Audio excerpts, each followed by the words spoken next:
Choosing a college major, wow, it feels like one of the biggest, highest stakes bets you'll ever make, right? You're trying to find that perfect sweet spot between what you're passionate about and, what's actually going to pay the bills. With tens of thousands of dollars on the line, the pressure is absolutely immense. So let's just get right to it. Let's tackle that question that's probably been nagging you, maybe even keeping you up at night. Are you about to drop a fortune on a degree that the job market has labeled useless? It's a scary thought, but we really need to look at it head on. So how in the world do we figure this out? Well, we've gone and dug through the research from some big names like Forbes, Kiplinger, and FutureFit to see what the numbers are actually saying. And just to be clear, our goal here isn't to knock any particular major. It's really just to understand the economic reality that these reports are pointing to. Okay, first things first, let's get our definition straight. When these sources throw around a word like useless, what do they actually mean? This is super important. They're not talking about the intellectual value or how much a subject enriches your life. Nope.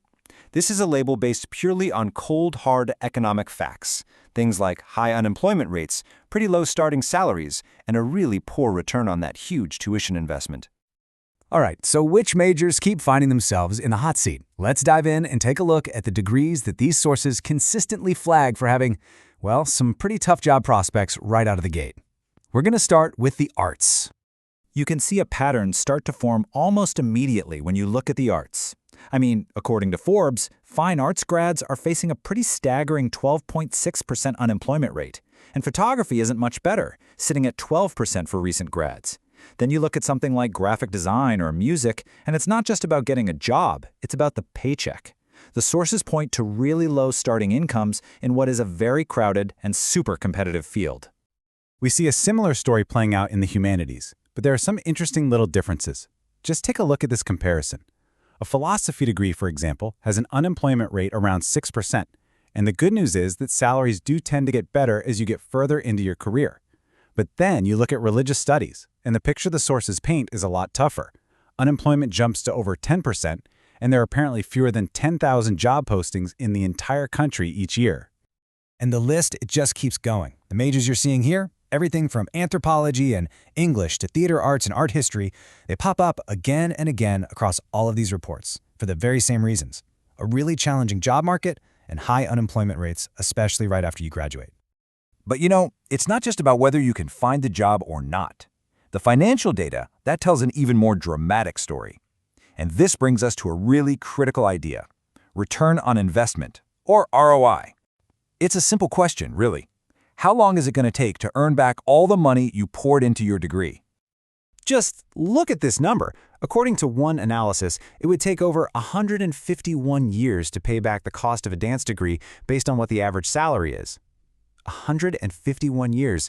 That is just a wild figure that really puts the financial risk into a shocking new perspective.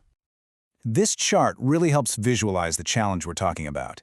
The data from Forbes shows that recent grads in fields like anthropology and photography are looking at unemployment rates of 10, even 12%. Now, to put that into perspective, the overall national unemployment average is usually less than half of that.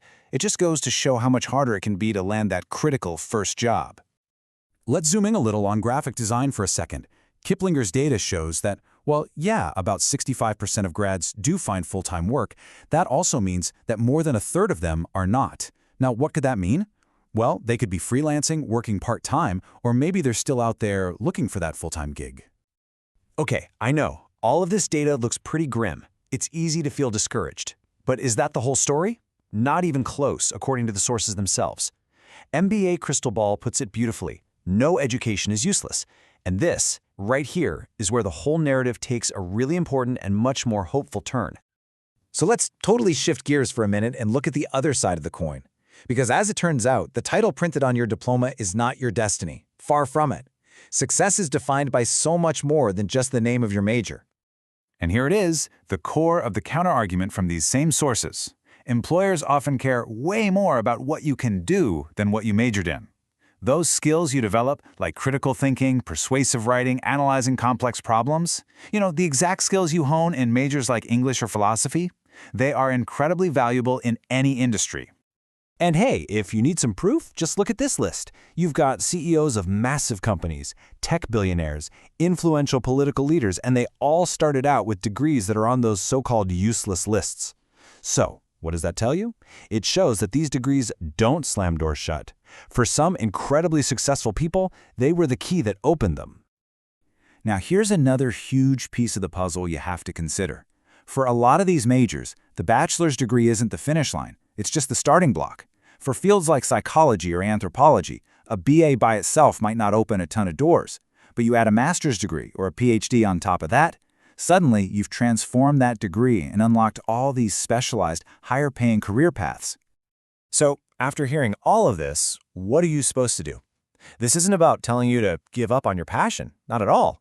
It's about being smart and pairing that passion with a practical, strategic plan.